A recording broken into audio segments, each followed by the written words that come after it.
નમસ્કાર વિદ્યાર્થી મિત્રો, ધોરણ 8 વિષય સામાજિક વિજ્ઞાન નવા પાઠની શરૂઆત કરીશું. વિદ્યાર્થી મિત્રો, પાઠ નંબર 4, તેનું નામ છે સર્વોચ્ચ અદાલત.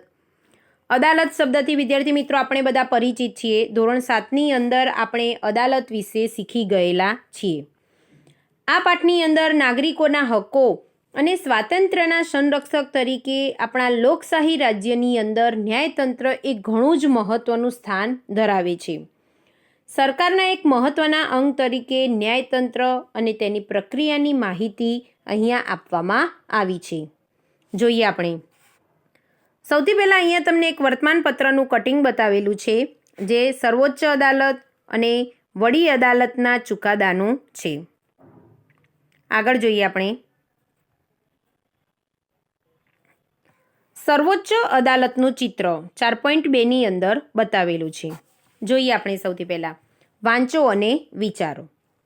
લોકોના હિત, રક્ષણ અને કલ્યાણ માટે કાયદાની જરૂર પડે છે. હવે લોકોનું હિત સચવાઈ રહે, રક્ષણ થાય અને કલ્યાણ થાય તે માટે આપણને કાયદાની જરૂર પડે છે. જ્યારે દેશનો કોઈ નાગરિક અથવા સંસ્થા એ કાયદાનું ઉલ્લંઘન કરે તો એક નિશ્ચિત પ્રક્રિયા અપનાવવામાં આવે છે. જ્યારે દેશનો કોઈ પણ નાગરિક હોય અથવા કોઈ સંસ્થા હોય છે, એ કાયદાનું જો ખોટું ઉલ્લંઘન કરે છે તો તેના ઉપર એક નિશ્ચિત પ્રક્રિયા અપનાવવામાં આવે છે. આપણા દેશમાં ન્યાયતંત્રમાં ન્યાય આપવા માટે તાલુકાની અદાલતો, જિલ્લાની અદાલતો, વડી અદાલતો, સર્વોચ્ચ અદાલત એમ સળંગ ન્યાય વ્યવસ્થા છે. આ વિદ્યાર્થી મિત્રો આપણે આગળ શીખી ગયા છીએ કે આપણે ત્યાં એક અદાલત માટે એક સળંગ ન્યાય વ્યવસ્થા આપવામાં આવેલી છે. તાલુકા અદાલતો, તેના ઉપર જે જિલ્લા અદાલતો, તેના ઉપરી વડી અદાલતો અને વડીથી અદાલતની ઉપરી છે સર્વોચ્ચ અદાલત. ભારતીય લોકતંત્રમાં ન્યાયતંત્ર એ સરકારના 3 અંગોમાંનું એક મહત્ત્વનું અંગ છે. ન્યાયતંત્રને ધારાસભા અને કારોબારીથી સ્વતંત્ર, તેને અલગ રાખવામાં આવ્યું છે. સ્વતંત્ર ન્યાયતંત્રનો શું મતલબ હોય છે? શું તમારી આજુબાજુની અદાલત અને નવી દિલ્હીમાં સ્થિત સર્વોચ્ચ અદાલત વચ્ચે કોઈ સંબંધ છે? જે આપણે આ પ્રકરણની અંદર તેના સવાલના જવાબો મળશે. જોઈએ આપણે. સર્વોચ્ચ અદાલતની કામગીરી શું હોય છે? આપણા દેશની સર્વોચ્ચ અદાલત દિલ્હીની અંદર આવેલી છે. સર્વોચ્ચ અદાલત કઈ જગ્યાએ આવેલી છે? તો કે દિલ્હીમાં. દેશની બધી જ અદાલતોમાં સર્વોચ્ચ અદાલતનું સ્થાન સૌથી ઊંચું છે. ભારતમાં 28 જાન્યુઆરી 1950ના રોજ સર્વોચ્ચ અદાલતનો આરંભ થયો. સર્વોચ્ચ અદાલતનો આરંભ, તેની શરૂઆત ક્યારથી થઈ હતી? તો કે 28મી જાન્યુઆરી અને 1950ના રોજ સર્વોચ્ચ અદાલતનો આરંભ થયો. મૂળભૂત હકોના પાલન માટેનો અધિકાર સર્વોચ્ચ અદાલત પાસે છે. હવે જે મૂળભૂત હકો છે, એ મૂળભૂત હકોના પાલન માટેનો જે અધિકાર છે એ સર્વોચ્ચ અદાલત પાસે રહેલો છે. કોઈ પણ વ્યક્તિ કે સંસ્થા એ સર્વોચ્ચ અદાલતમાં ન્યાય મેળવવા અરજી કરી શકે છે. ચાહે કોઈ પણ વ્યક્તિ હોય કે સંસ્થા હોય, એ ન્યાય મેળવવા માટે સર્વોચ્ચ અદાલતમાં અરજી કરી શકે છે. આગળ જોઈએ આપણે. વિવાદોનો ઉકેલ આપવો. સર્વોચ્ચ અદાલત નાગરિક અને સરકાર, રાજ્યો વચ્ચેના તથા કેન્દ્ર અને રાજ્ય વચ્ચેના વિવાદોને ઉકેલવાનું કાર્ય કરે છે. સર્વોચ્ચ અદાલતનું કાર્ય શું છે? તો કે નાગરિક અને સરકાર, રાજ્યો વચ્ચેના તથા કેન્દ્ર અને રાજ્ય વચ્ચેના વિવાદો જે હોય છે એ વિવાદ ઉકેલવાનું કાર્ય કરે છે. આને સમજવા માટે આપણે ગુજરાત રાજ્યના નર્મદા બચાવો આંદોલનનો એક કેસ સમજીએ. અહીંયા તમને એક વિગત આપેલી છે, એક કેસ આપેલો છે નર્મદાનો, જે નર્મદા બચાવો આંદોલન, તેના વિશે જોઈએ આપણે. નર્મદા નદી પર નવાગામ ખાતેના જળાશયના બંધની ઊંચાઈ 110 મીટરથી વધે નહીં, તે માટે મધ્યપ્રદેશ તથા પર્યાવરણનું જતન કરતી સ્વૈચ્છિક સંસ્થાઓ તેની સામે વિરોધ દર્શાવ્યો. નર્મદા નદી એની ઉપર જે નવાગામ ખાતે જળાશયના બંધની ઊંચાઈ 110 મીટરથી વધે નહીં તે માટે મધ્યપ્રદેશ અને પર્યાવરણનું જતન કરતી જે સ્વૈચ્છિક સંસ્થાઓ છે એમને વિરોધ દર્શાવ્યો. તેઓના મતે આ બધા બાંધકામથી ત્યાં રહેતા આદિવાસીઓને હટવું પડશે.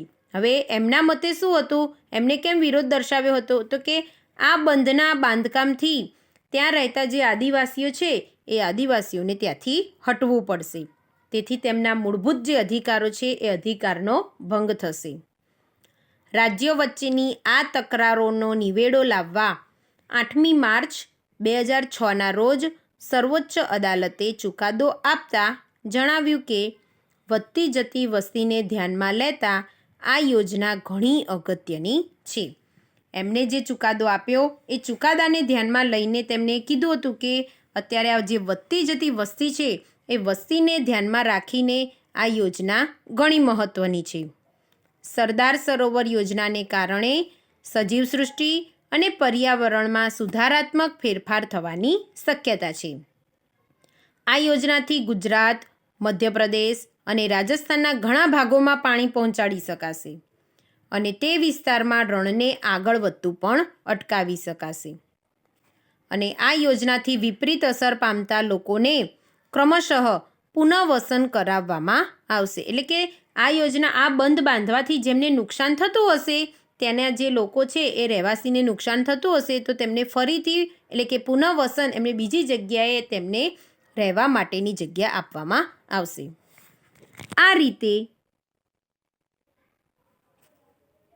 તેમના મૂળભૂત અધિકારોનો ભંગ થશે નહીં અને આ રીતે તેમના જે મૂળભૂત અધિકારો છે એ મૂળભૂત અધિકારોનો ભંગ થશે નહીં. ત્યાર પછી આગળ જોઈએ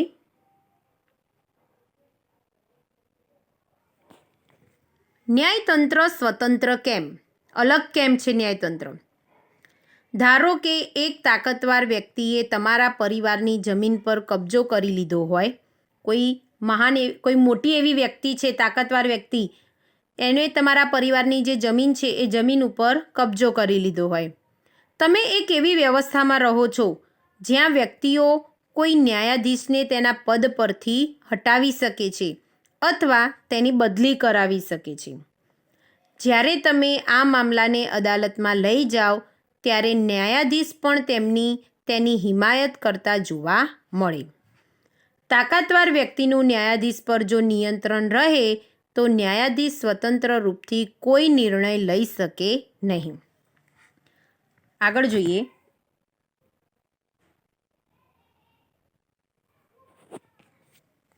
સ્વતંત્રતાનો આ અભાવ ન્યાયાધીશને એ વાત માટે મજબૂર કરી દે છે કે તેને હંમેશા તાકતવાર વ્યક્તિની તરફેણમાં જ ફેંસલો આપવો પડે. પરંતુ ભારતીય બંધારણના આ પ્રકરણની દખલગીરી પસંદ કરતું નથી. પરંતુ જે આપણું ભારતીય બંધારણ છે એ ભારતીય બંધારણ આવા પ્રકારની દખલગીરી પસંદ કરતું નથી. આથી આપણા બંધારણમાં ન્યાયતંત્રને કારોબારી અને ધારાસભાથી સ્વતંત્ર રાખવામાં આવ્યું છે. આથી એકવાર વડી અદાલત અને સર્વોચ્ચ અદાલતના ન્યાયાધીશોની નિયુક્તિ થઈ ગયા પછી કોઈ ન્યાયાધીશને તેના પદ પરથી હટાવવા ઘણા જ મુશ્કેલ હોય છે. એટલે કે વડી અદાલત હોય કે સર્વોચ્ચ અદાલત હોય, એ બંનેના ન્યાયાધીશોને જો એકવાર તેમની પસંદગી થઈ ગયા પછી એમની પદ પરથી હટાવવા એ ઘણા જ મુશ્કેલ હોય છે. કારણ કે તેમનો જે સમયકાળ નક્કી કરેલો હોય છે એ સમય સુધી તેઓ તેમનું પદ ભોગવે છે. જો કોઈ વ્યક્તિને એમ લાગે કે તેના મૂળભૂત અધિકારોનું ઉલ્લંઘન થઈ રહ્યું છે તો તે અદાલતની અંદર જઈ શકે છે. આગળ જોઈએ આપણે વિભિન્ન સ્તરની અદાલતો શું એકબીજા સાથે જોડાયેલી છે? આ જુદા જુદા સ્તરની જે અદાલતો છે એ શું એકબીજી અદાલતો સાથે જોડાયેલી છે? જોઈએ આપણે. હા, આ વ્યવસ્થાને સમજવા માટે અપીલની વ્યવસ્થાને સમજીએ. જો કોઈ વ્યક્તિને એવું લાગે કે નીચલી અદાલત દ્વારા આપવામાં આવેલો ચુકાદો યોગ્ય નથી તો તેના ઉપરી અદાલતમાં તે અપીલ કરી શકે છે. તેની જે અરજી કરવાની હોય છે તે કરી શકે છે. અપીલની વ્યવસ્થાને સમજવા માટે આવો આપણે એક કેસ સમજીએ. અહીંયા એક કેસ આપેલો છે, તેને આપણે જોઈએ. આ કેસમાં હકીકત એ હતી કે રતલામ મ્યુનિસિપાલિટીએ બનાવેલ નવા રોડની દક્ષિણ બાજુએ કેટલાક મકાનો આવેલા હતા. આ મકાનોની પાછળ અને કોલેજની હદ સાથે મ્યુનિસિપાલિટીનો જૂનો રોડ અને નવો રોડ સરકારી કોલેજને જોડતો હતો. આ બંને વચ્ચેથી ગંદા પાણીનું નાળું એટલે કે વોંકળું ત્યાંથી પસાર થતું હતું. તેમાં રંગ રસાયણ કારખાનાના ગંદા પદાર્થો કે જેમાંથી રંગ રસાયણોની ગંદી વાસ આવતી હતી તેને નાળામાં છોડવામાં આવતા હતા.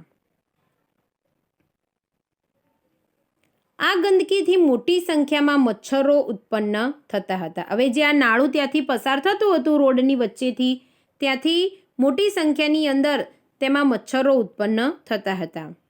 તે સાથે આ નાળાના કિનારા પર આજુબાજુ રહેનારા જે લોકો હતા ત્યાં જાજરૂ પેશાબ પણ કરતા હતા. રાજ્યનું આરોગ્ય ખાતું પણ ખૂબ મોટી સંખ્યામાં ઉત્પન્ન થતા મચ્છરો જે હતા તેને અંકુશ રાખવામાં નિષ્ફળ ગયું હતું. આથી સ્થાનિક રહીશોએ આ ગંદકીને ખસેડવાની ઘણી બધી અરજીઓ કરી હતી, પરંતુ તે વિભાગના અધિકારીઓ ગંદકી ખસેડવાની બાબતે સંપૂર્ણ નિષ્ફળ રહ્યા હતા. પરિણામે ત્યાંના સ્થાનિકો જે રહીશો તાલુકાની અદાલત એટલે કે સબ ડિવિઝન મેજિસ્ટ્રેટની કોર્ટમાં ગયા. તેથી ત્યાંના જે લોકો હતા એ ત્યાંના રહીશોની જે તાલુકા અદાલતની સબ ડિવિઝન મેજિસ્ટ્રેટની કોર્ટમાં ગયા. મેજિસ્ટ્રેટે જે અરજદારોની તરફેણમાં ચુકાદો આપતા જણાવ્યું. હવે જોઈએ કે ત્યાંના જે મેજિસ્ટ્રેટ હતા તેમને ચુકાદો આપતા જે અરજદારો હતા તેની તરફેણમાં ચુકાદો આપતા એમને જણાવ્યું. સૌથી પહેલાં જોઈએ તાલુકા અદાલતનો ચુકાદો. મ્યુનિસિપાલિટી અને ટાઉન ઇમ્પ્રુવમેન્ટ ટ્રસ્ટ એ બંને ઉપદ્રવ રોકવા નિષ્ફળ ગયા. તેથી આ બંને સંસ્થાને તાત્કાલિક ઉપદ્રવ દૂર કરવાનો હુકમ કરવામાં આવ્યો અને 15 દિવસમાં પાક્કી ગટર લાઇન નાખવાની કામગીરી પૂર્ણ કરાવી. બીજું જોઈએ જિલ્લા અદાલતનો ચુકાદો. એટલે કે મ્યુનિસિપાલિટીએ આ કેસને રતલામ જિલ્લાની અદાલત એટલે કે સેશન્સ કોર્ટમાં લઈ ગઈ. હવે તાલુકા અદાલતના જે તાલુકાની અદાલત હતી એ ચુકાદાને ગેરવાજબી ઠરાવવામાં આવે છે. સ્થાનિક રહીશો આ કેસ વડી અદાલત એટલે કે હાઈકોર્ટમાં લઈ ગયા. વડી અદાલતે તાલુકાની અદાલતના હુકમને માન્ય રાખ્યો, પરંતુ તેને હુકમ આપ્યો કે હવે તેને શું હુકમ આપે છે વડી અદાલત તે જોઈએ.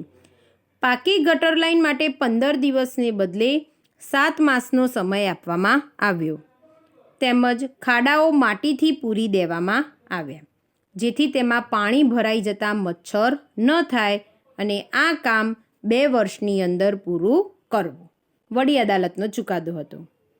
રતલામ મ્યુનિસિપાલિટી આ હુકમથી સંતુષ્ટ ન હતી, તેથી તેણે સર્વોચ્ચ અદાલતની અંદર તેઓ અપીલ કરવા માટે ગયા. સર્વોચ્ચ અદાલતે તાલુકાની કોર્ટના હુકમને માન્ય ગણ્યો અને વધારામાં એવો આદેશ આપ્યો કે મ્યુનિસિપાલિટી અને રાજ્ય સરકાર બંને સામૂહિક રીતે આ પ્રદૂષણ કરતા રંગ રસાયણના જે પ્લાન્ટો છે તેને બંધ કરે. એ સર્વોચ્ચ અદાલતનો ચુકાદો હતો. આમ એક અદાલતની અંદર જો ચુકાદો ન મળે તો આપણે તેની ઉપરની અદાલત છે એની અંદર જઈ શકીએ છીએ, ત્યાં પણ ના મળે તો એની જે ઉપરી અદાલત છે ત્યાં પણ આપણે જઈ શકીએ છીએ. એટલે આ કેસ પરથી એમ કહેવામાં આવે છે કે આપણે કોઈ પણ અદાલતની અંદર એક અદાલતમાં ચુકાદો ન મળે તો બીજી અદાલતની અંદર પણ જઈ શકીએ છીએ. આગળ જોઈએ આપણે, શું દરેક વ્યક્તિ અદાલતની શરણમાં જઈ શકે છે? હવે દરેક વ્યક્તિ ચાહે કોઈ નાનો મજૂર હોય કે મોટી વ્યક્તિ હોય એ અદાલતની અંદર જઈ શકે છે. ચિત્રની અંદર વિદ્યાર્થી મિત્રો તમને હાથગાડું ખેંચતો મજૂર બતાવ્યો છે. જોઈએ આપણે આગળ જોયું કે દરેક વ્યક્તિ પોતાના મૂળભૂત અધિકારોના રક્ષણ માટે અદાલતની અંદર જઈ શકે છે, જે આપણે આગળ જોયું. પરંતુ વાસ્તવમાં ગરીબોને અદાલતમાં જવું એ ઘણું બધું મુશ્કેલ છે. એ લોકો આમ સરળતાથી અદાલતની અંદર જઈ શકતા નથી. કાનૂની પ્રક્રિયામાં ન કેવળ ઘણા પૈસા અને કાગળોની કાર્યવાહીની જરૂર પડે છે. કાનૂની પ્રક્રિયામાં ખાલી પૈસા જ નથી, પરંતુ ઘણા બધા કાગળો પણ ત્યાં કરવા પડે છે. પણ તેમાં સમય પણ બહુ જ લાગે છે અને સમય પણ વધારે માંગી લે છે. એટલે સામાન્ય જે મજૂર છે એમની માટે શક્ય નથી. જો કોઈ ગરીબ આદમી વાંચવા લખવાનું જાણતો નથી અને તેનો આખો પરિવાર મજૂરીથી ગુજરાન ચલાવતો હોય તો અદાલતમાં જવાનું અને ન્યાય મેળવવાનું કામ તેના માટે ઘણું બધું મુશ્કેલ હોય છે. આ બાબત ધ્યાનમાં રાખીને 1980ના દશકની અંદર સર્વોચ્ચ અદાલતે એક જાહેર હિતની અરજીની વ્યવસ્થાનો સ્વીકાર કરેલો છે. આ બધી જ બાબતોને ધ્યાનમાં રાખીને કે કોઈ નાની એવી વ્યક્તિ છે, મજૂરી કરતી વ્યક્તિ છે, એને સરળતાથી ન્યાય મળી શકે તે માટે 1980ના દશકમાં સર્વોચ્ચ અદાલતે તેમને જાહેર હિતની અરજીની વ્યવસ્થાનો તેમને સ્વીકાર કર્યો છે. આ રીતે સર્વોચ્ચ અદાલતે ન્યાય વધુમાં વધુ લોકો સુધી પહોંચી શકે તેવો પ્રયાસ કર્યો છે. ન્યાયતંત્ર તરફથી કોઈ પણ વ્યક્તિ અથવા સંસ્થાને એવા લોકો તરફથી જનહિતની અરજી કરવાનો અધિકાર આપવામાં આવ્યો છે. હવે આ ન્યાયતંત્ર તરફથી ચાહે કોઈ પણ વ્યક્તિ હોય કે સંસ્થા હોય તેને એવા લોકો તરફથી તેમના જનહિતની અરજી કરવાનો અધિકાર આપવામાં આવ્યો છે. જેના અધિકારોનું ઉલ્લંઘન થઈ રહ્યું છે તે આ અરજી વડી અદાલત અથવા સર્વોચ્ચ અદાલતની અંદર કરી શકે છે. 1980ના દાયકા પછી જાહેર હિતની અરજીના માધ્યમથી ઘણા બધા મુદ્દા પર લોકોને ન્યાય આપવામાં આવ્યો છે.